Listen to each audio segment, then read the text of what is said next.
DJ Sanjay Hardoi.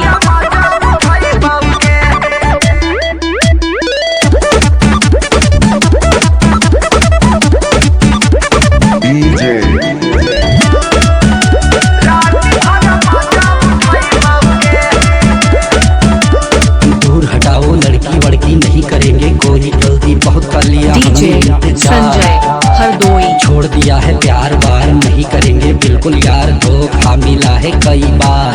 अरे क्या बोले प्यास। दूर हटाओ, लड़की वड़की नहीं करेंगे कोई गलती, बहुत कर लिया हमने इंतजार। छोड़ दिया है प्यार वार, नहीं करेंगे बिल्कुल यार, धोखा मिला है कई बार।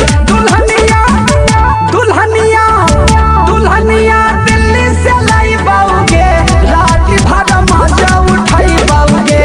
दुल्हनिया दिल्ली से लाई बाऊगे, डीजे संजय हरदोई।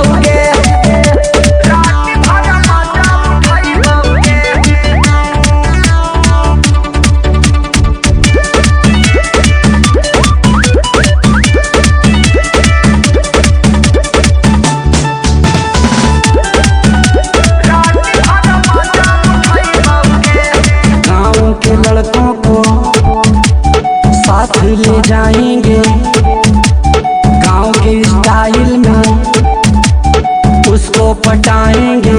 डीजे संजय गांव के हरदोई। लड़कों को साथ ले जाएंगे, गांव के स्टाइल में उसको पटाएंगे। दुल्हनिया दुल्हनिया दुल्हनिया दिल्ली से लाई पाओगे, रात भर मजा उठाई पाओगे। दुल्हनिया दिल्ली से लाई पाओगे, रात भर मजा उठाई पाओगे। रात भर मजा उठाई पाओगे।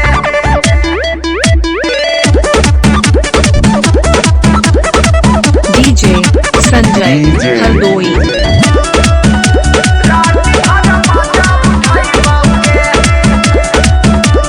शहर की लड़की को गांव में लाएंगे, गोविंद मिशन की शादी कराएंगे।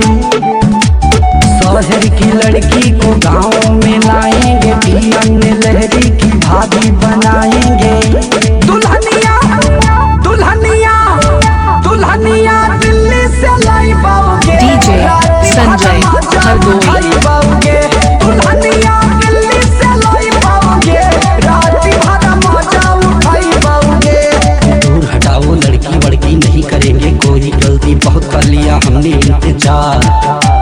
छोड़ दिया है प्यार वार, नहीं करेंगे बिल्कुल यार, धोखा मिला है कई बार। अरे क्या बोले प्यास।